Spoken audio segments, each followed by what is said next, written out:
Hi everyone, day 6 today. Headache's gone for now. Already managed 45 sit-ups this morning. Well, morning, it's 3 o'clock. Just out for a walk. Told the wife I was going out and she went, go crazy. And then she went, actually scratch that, come home. Who says Germans can't be funny, hey?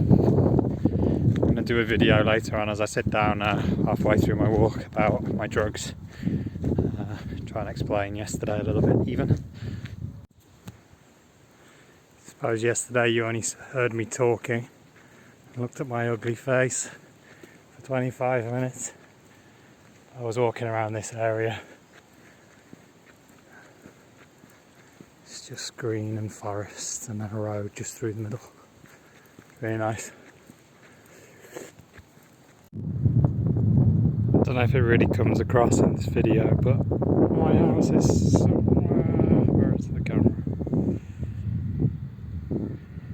Somewhere there, the other side of the valley. Halfway around my walk, just going to sit down, record a quick video about my medication. Obviously yesterday had a bit of a sinus headache, pretty brutal. You can hear I'm a bit bunged up still. It happens from my medication. I just couldn't shake it yesterday at all. It was there all day. I woke up, had headache, tried to just get on with things, drank some stuff. Can't take medication. I'll explain why in a bit. Then went for a walk, did a few sit-ups, but I couldn't even do enough. I just gave up and wanted to die. So I lay on the couch and Marika played nurse for me. So my medication, I've been taking various medications, or the same two now really, for the best part of my bipolar diagnosis. Started off taking citalopram way back in January 2016. It was the first medication I got put on. It's an antidepressant.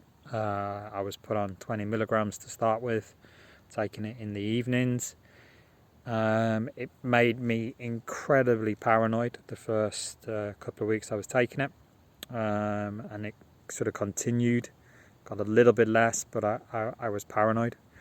I spoke to my psychologist about it, who was this amazingly awesome Dutch guy, like a granddad, old, half retired, used to just love travelling with his spare time, been everywhere, took container ship travel instead of flying direct to have more of an experience, that kind of guy, just super fun.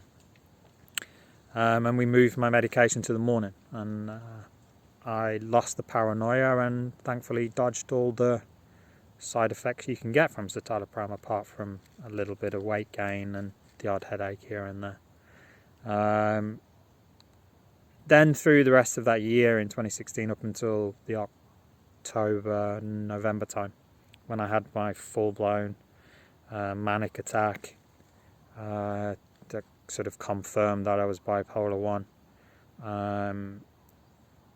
I was on just that and at the same dosage, and just managed it all the way through.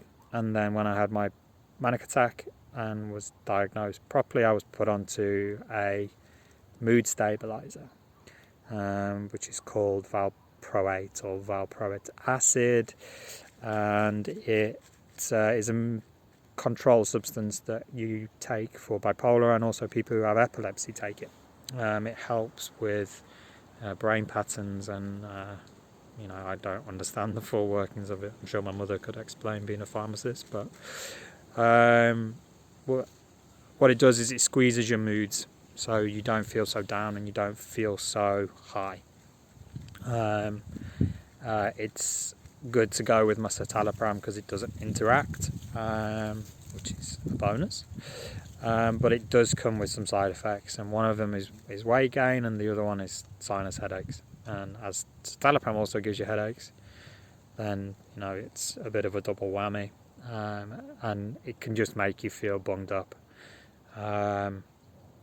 So every now and again I get these headaches. I had one last week as well. I got one this week. It's probably just a little bit of dehydration or something like that. Maybe too much sugar doesn't help, that bungs you up too. But yeah, I shook it off today. Don't feel so bad. Walked, as I said, 6k already. Got to walk 6k back to the house. But yeah, the medication is one of the most paramount things to my recovery or my management of my bipolar. I suppose it's both. I have to take it twice daily. Valproate once in the morning, once in the evening now, and I take citalopram still in the mornings. My doses have changed a couple of times.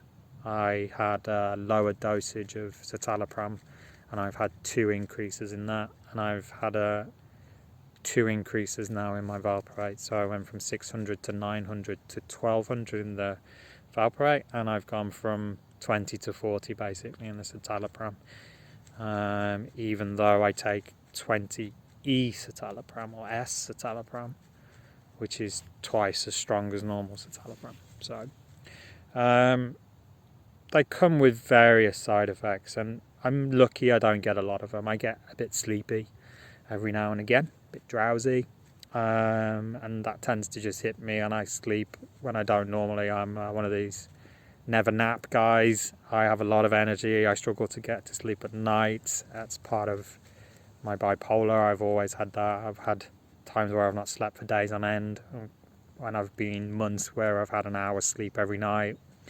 So when I do suddenly get this dozy effect, it can just wham me and it comes out of nowhere, and it normally just comes from the drugs. It's never that I've had too many late nights or anything. It's just that it's just catches me one day.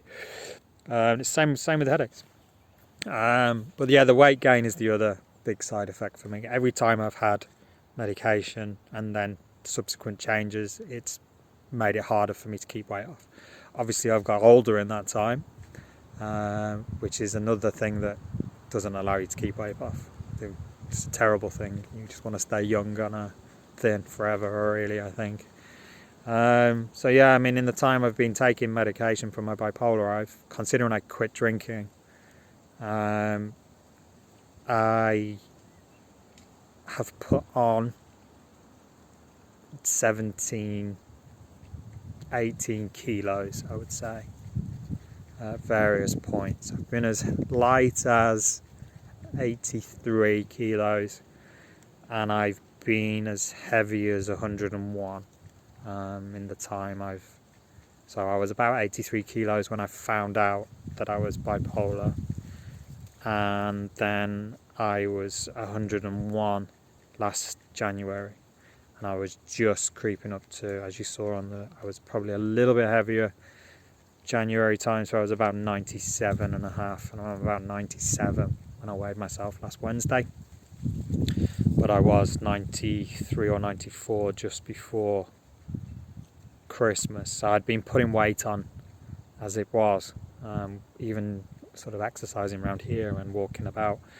That, the change in my doses just at the back end of last year had really sort of kicked in again, and my metabolism had slowed down and I was getting fatter. So yeah, that was the reason why I wanted to lose these 42 pounds. It's something that I want to keep myself healthy.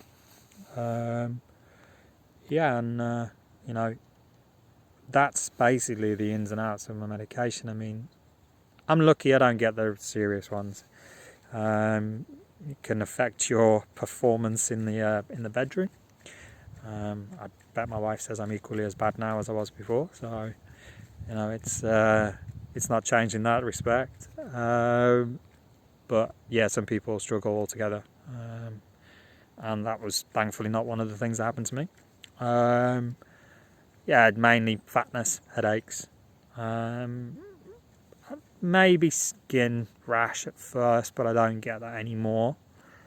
And I think, I probably have to accept that this medication is going to be with me for a long time, if not all the time.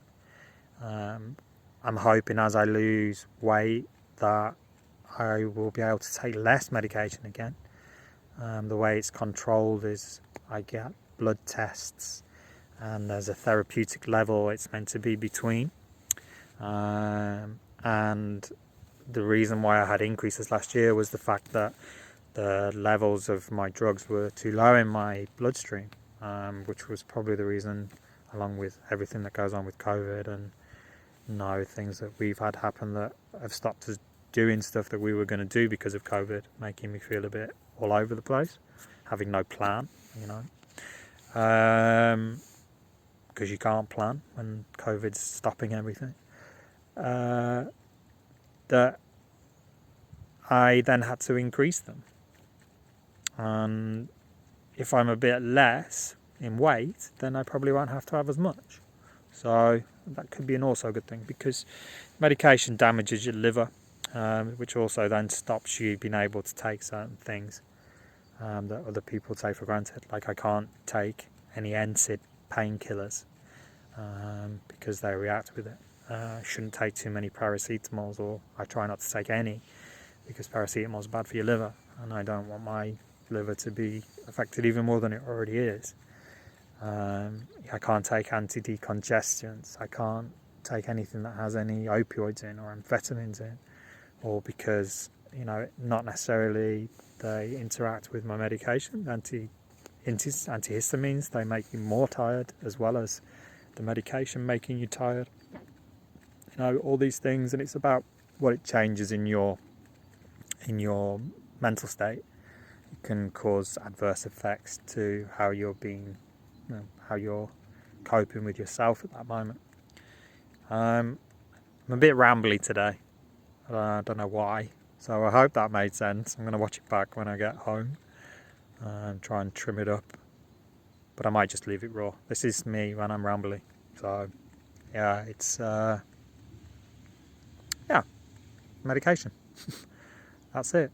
I take a lot of it, and it stops me doing other things, like no coffee, no apple juice, no grapefruit juice, no grapefruits, because they all interact with it.